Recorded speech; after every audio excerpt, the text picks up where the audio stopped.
Hello student, welcome back to our channel.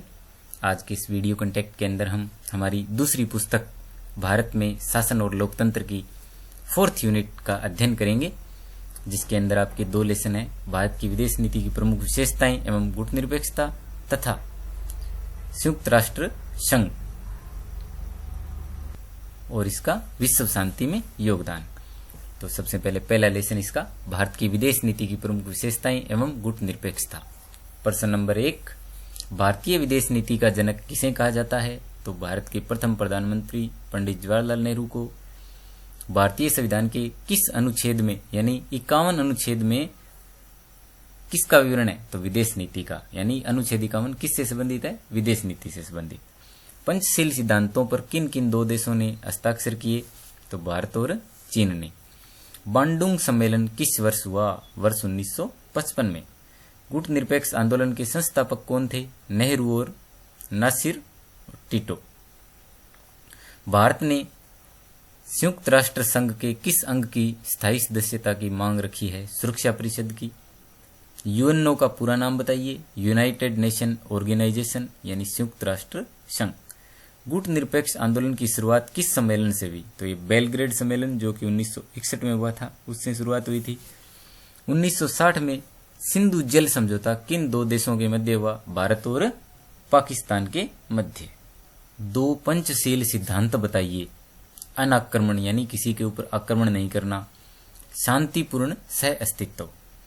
प्रश्न number 11, Belgrade सम्मेलन 1961 में कितने राष्ट्रों ने इसमें भाग लिया था? तो 25 देशों ने इसमें भाग लिया था।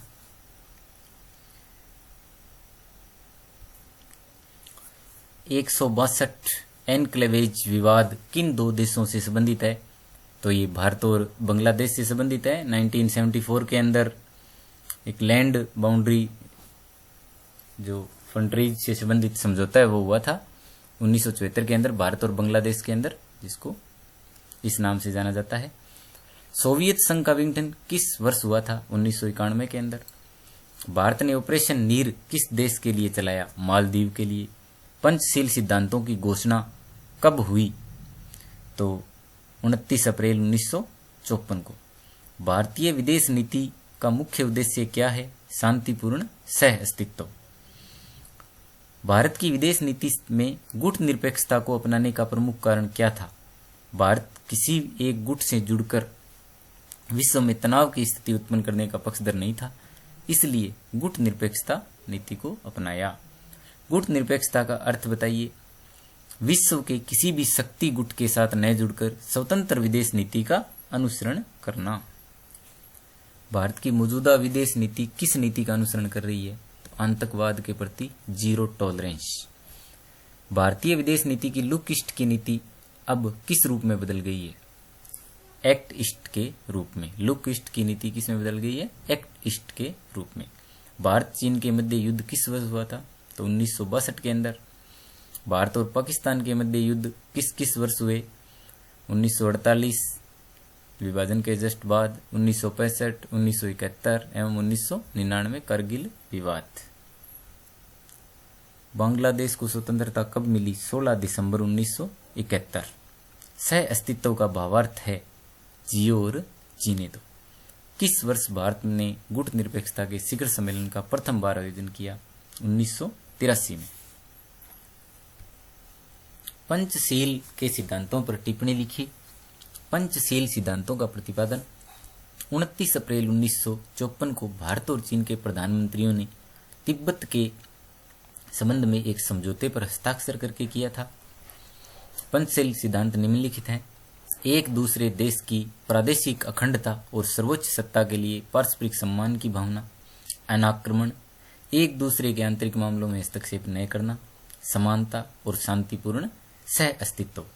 उपनिवेशवाद क्या है? तो उपनिवेशवाद से आशय है जब कोई महाशक्ति या शक्तिशाली राष्ट्र किसी अन्य देश को अपने अधीन कर या गुलाम बनाकर उसका शोषण करता है, तो उसे ही उपनिवेशवाद कहा जाता है। रंग भेद से आप क्या समझते हैं?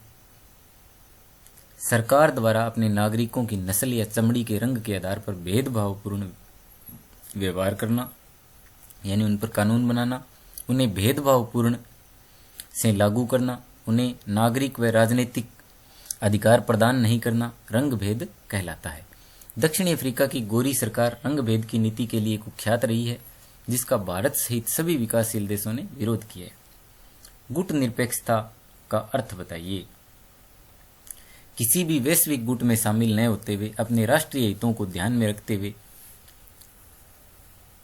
स्वतंत्र विदेश नीति का संचालन करना गुट निरपेक्षता कहलाता है। यह शक्ति गुटों से अलग रहने की सक्रिय विदेश नीति है। यह सकारात्मक नीति है, अर्थात जो उचित और न्याय संगत है। सह अस्तित्व के सिद्धांत की व्याख्या कीजिए। भारत की विदेश नीति शांतिपूर्ण सह अस्तित्व पर बल देती है।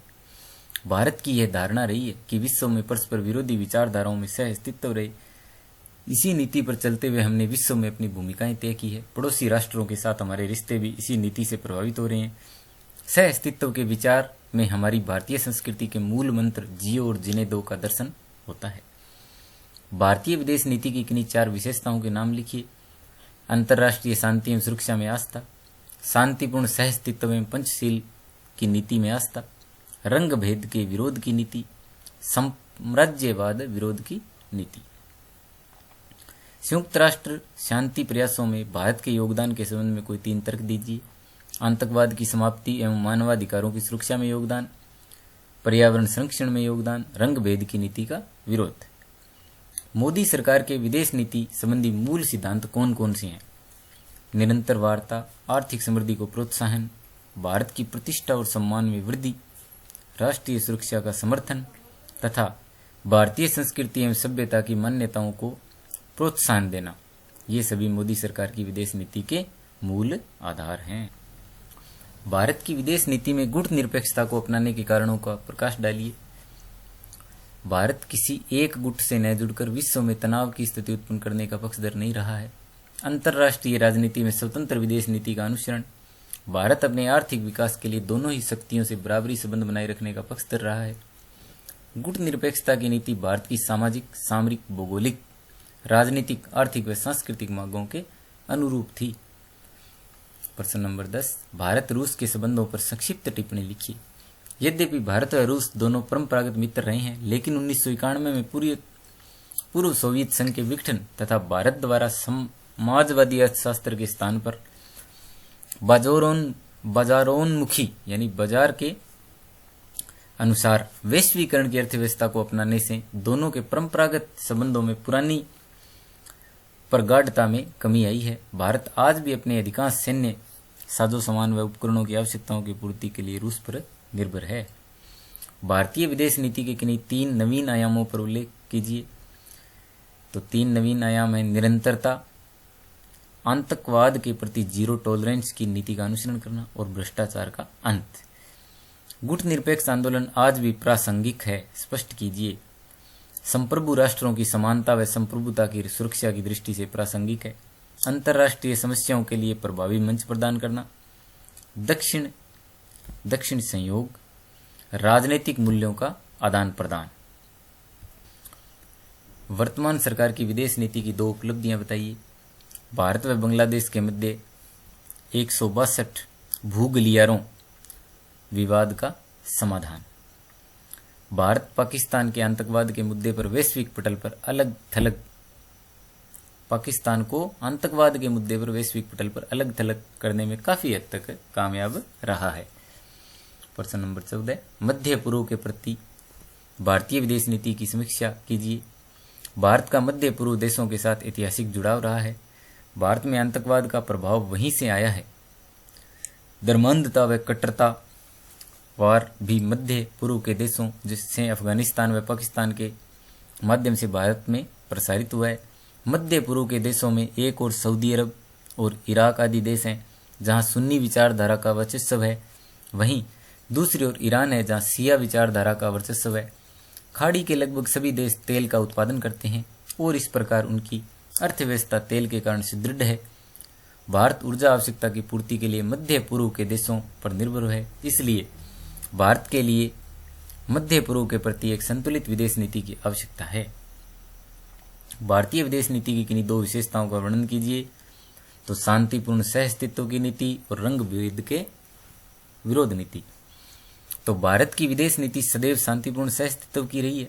1956 में स्वेज नहर संकट, 1967 का अरब इजराइल युद्ध, 1960 का सिंधु जल समझौता, 1965 से 71 में पाकिस्तान से टकराव के पलों में भी हमने इस नीति का कभी इसको हमने नहीं छोड़ा है।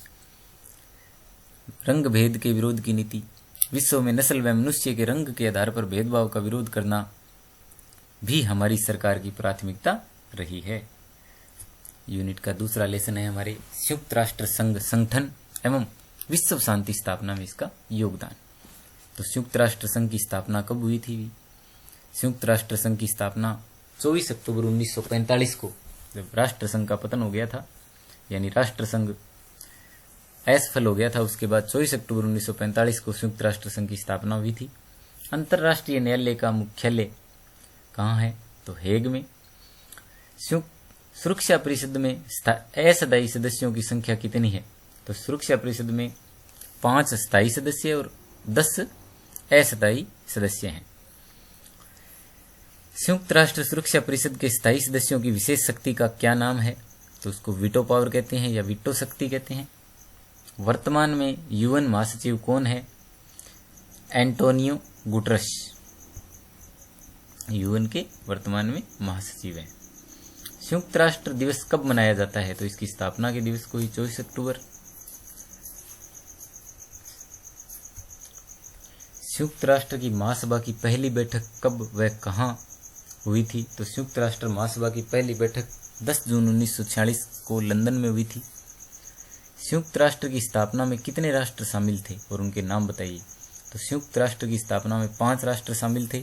इनके नाम हैं संयुक्त राज्य अमेरिका, रूस, चीन, फ्रांस और ब्रिटेन।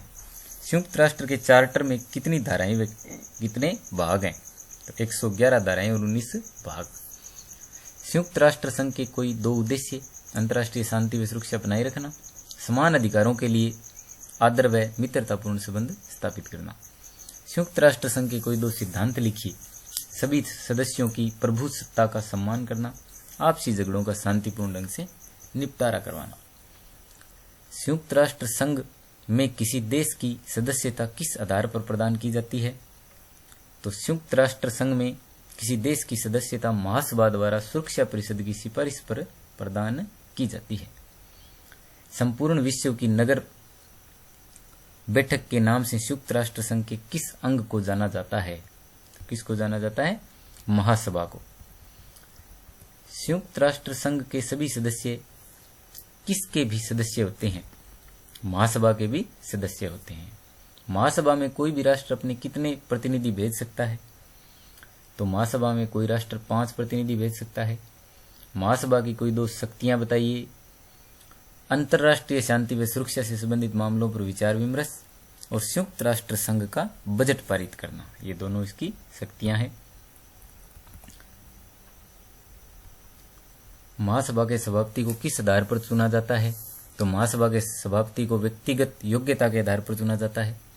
महासभा के प्रथम सभापति कौन थे? Mister Paul spook. महासभा के महासमिति का निर्माण कैसे होता है? जो महासभा की महासमिति है उसका निर्माण कैसे होता है? 17 उपाध्यक्षों तथा 7 स्थायी समितियां के सभापतियों को मिलाकर एक महासमिति बनती है। महासभा के अध्यक्ष की सहायता के लिए कौन कौन होता है? अध्यक्ष की सहायता के लिए महासभा के चीफ डी कैबिनेट होता है। सुरक्षा परिषद की कोई 2 कार्य लिखिए: अंतर्राष्ट्रीय शांति व सुरक्षा से संबंधित निर्णय लेना, विवादों का शांतिपूर्ण ढंग से निपटारा करना। संयुक्त राष्ट्र के अंतर्राष्ट्रीय न्यायालय की नई सदस्यता के लिए कौन कौन सी शर्तें लगाई जाती है? संविधान तथा न्यायालय के संबंध में अन्य प्रतिबंधों को स्वीकार करना, महासभा द्वारा अनुमानित व्यय में अपना योगदान देना। कौन सा भारतीय वर्तमान में अंतर्राष्ट्रीय न्यायालय में न्यायाधीश है? तो जस्टिस दलवीर भंडारी। संयुक्त राष्ट्र संघ की किन्हीं 2 प्रमुख एजेंसियों के नाम बताइए: यूनेस्को और विश्व स्वास्थ्य संगठन। यूनेस्को का पूरा नाम बताइए। तो संयुक्त राष्ट्र शैक्षणिक, वैज्ञानिक एवं सांस्कृतिक संगठन। संयुक्त राष्ट्र संघ द्वारा विश्व शांति की सुरक्षा के लिए किन किन समस्याओं को हल करने का प्रयास किया गया है? ईरान समस्या, कांगो संकट। ये 2 हमने बताए हैं, और भी बहुत सारी समस्याओं को संयुक्त राष्ट्र संघ ने हल किया है। तो हमने इस प्रकार ये संपूर्ण प्रश्न बैंक का अध्ययन कर लिया है। दोनों ही पुस्तकों की आपको अलग अलग प्लेलिस्ट उपलब्ध करा दी जाएगी चैनल के ऊपर, तो आप पूरी पुस्तक के प्रश्न बैंक का अध्ययन भी एक ही प्लेलिस्ट में कर पाओगे। जैसे ही हमारे पास कोई और अन्य महत्वपूर्ण मॉडल पेपर आगे आएंगे, वो भी आपको चैनल के ऊपर हम उपलब्ध कराएंगे। अतः चैनल के ऊपर लगातार बने रहिए। अगर आपने अब तक चैनल को सब्सक्राइब नहीं किया है तो चैनल को सब्सक्राइब कर लें, ताकि जैसे ही कोई नई वीडियो अपलोड होती है आपके पास नोटिफिकेशन आ जाए और आप उसका तुरंत अध्ययन कर सको। धन्यवाद।